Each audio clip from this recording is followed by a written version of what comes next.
from the dictionary, and in this dictionary, Johnson dictionary recorded, we remember that 48,000 words. He can record an Oxford dictionary about that, and 4 lakhs enormous difference between the size of vocabulary and words. He can record at 48,000, you can say that quotation, and that's for the more than 4 lakhs words. And he can develop that quotations and 4 lakhs words make with that. And it is later on famous as we can say that it is later on that Dictionary of English Language in 1755. You can give the title of that Dictionary of English Language. The name was that published in 1755. Here he makes a clear. Here he makes, we can say that a clear meaning of. We can say here, we can say that the enormous difference between the size of vocabulary of the two dictionary, and due to remarkable enlargement of English vocabulary from the days of Dr. Johnson. Dr. Johnson's write down about his dictionary, and the aim of this dictionary is to present in alphabetical series the word. Here first he provided the alphabetical, means A to Z, in the alphabetical manner,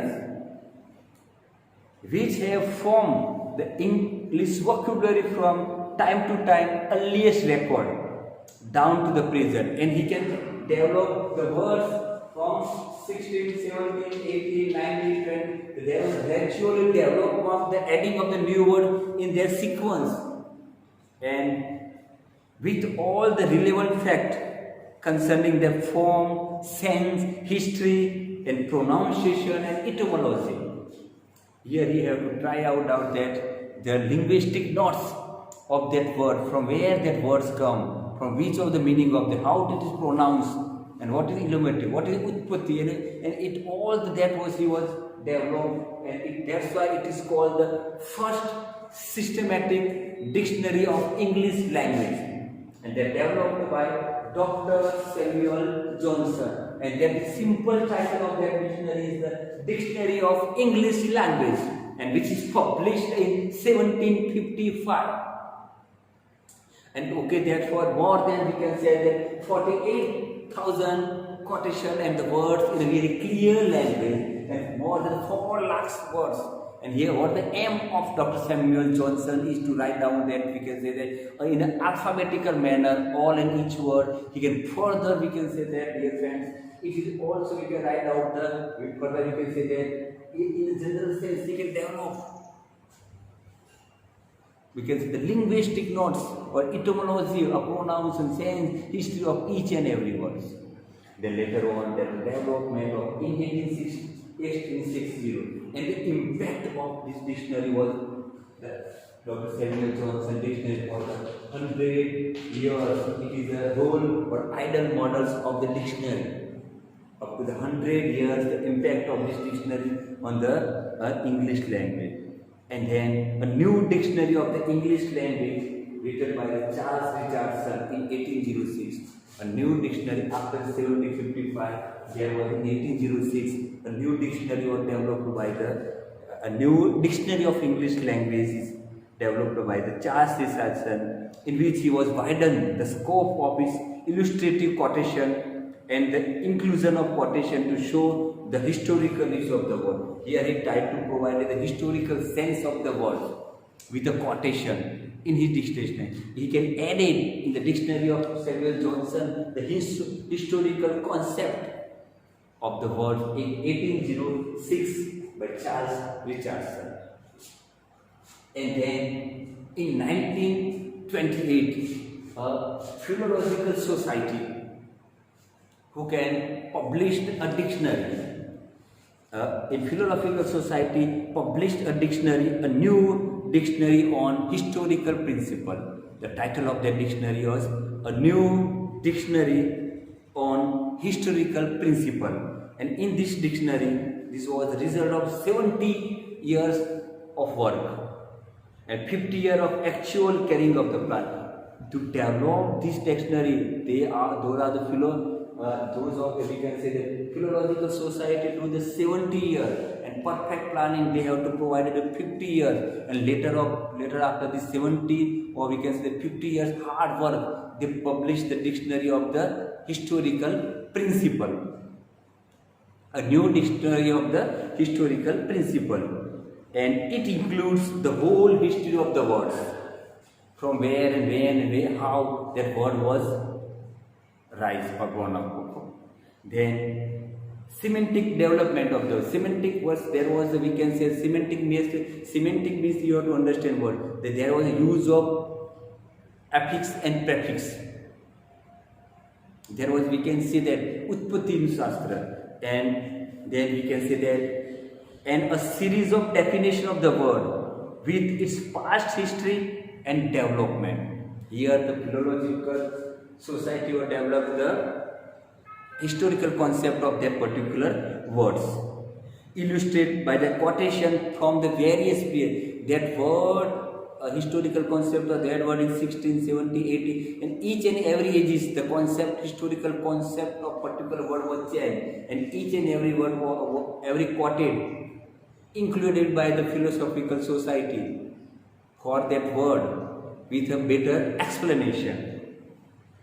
And this dictionary occupies a large volume. So a shorter Oxford dictionary, 2 volumes, gives a summary of the big dictionary. This one big dictionary, large volume. That's why after later one we can mention the shorter Oxford English dictionary published in a 2 summarized volume of this dictionary. Now we can discuss about in America. In America also contributed American English and British English, somehow little bit of difference between them. They have to write down the color, C-O-L-O-U-R. British write down the color, C-O-L-O-U-R.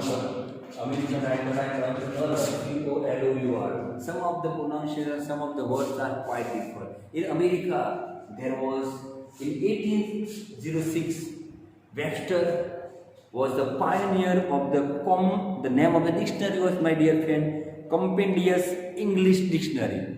Compendious English Dictionary, and Webster was played a vital role in the development of the dictionary in American English language. In 1828, there was a central dictionary. There was published the Central Dictionary with a 6 volume. There was a Central Dictionary with in a 6 volume, a scholarly dictionary, come encyclopedia, Britannica encyclopedia. All the details was included in this 6 volume dictionary. Not only the dictionary, but also it is the encyclopedia. Mahitin Sangra Bandar, we can say that. And a dictionary of American English and the New English Dictionary are also noteworthy later on in this dictionary. And in gradually from the, we can say that now we can get the class of it there. After we can finish short module. The development of dictionary in the 16th century, we can say that there was a translation of Bible in authorized version, and there was a translation of the Greek and Latin work, and it is difficult to understand some of the difficult word for the reader of the time. That's why required, and those are the writers. They developed the glossary. Glossary is the words derived from the Greek word glossa, means a rare word needing special explanation. And later on, from 1565, there was a Thomas Cooper to up to then 1604, Robert Galbraith, 1658, Edward Philippines, a Milton nephew, write down that in 1708, John Cursey write down a general English dictionary. He was notified or noteworthy kind of the work in the field of dictionary, development of dictionary, and the most prominent work was published in 1755 by Dr. Samuel Johnson, New English Dictionary of, and that was in, we can say, the dictionary of New English language. and that was more than 48,000 words in one line. We can say words in that way. And he was the first, up to the 100 years, he wrote up as a model dictionary of English language. In 1806, Charles Richardson also had the historical concept of that. But most important modern dictionary was developed in 1928 by the Philosophical Society. And a dictionary on historical principle, a dictionary on history. Right? That was on historical principles developed by the Philosophical Society do the hard work of 50 years. And we can say cultivate the 70 years and cultivate the 50 years. After that, published and expanded all the historical concept of that word, that dictionary. And now we can discuss about the America, and where John Webster in 1860 was a pioneer in the development of dictionary in, we can say that, in America, and that was a Compendious English Dictionary. And later on in 1828, the American Dictionary, the American Dictionary, Central Dictionary was published with a 6 volume. And it was not only dictionary come encyclopedia. And later on, there are also important or noteworthy dictionary of American English is a dictionary of American English and the New English Dictionary. And these are the development. Okay, that's why I have not write down the title of the work, that of the dictionary name, but I have to provide the printed material of that from the book, and we have to easily understand the title. Okay, friends. Goodbye. Thank you.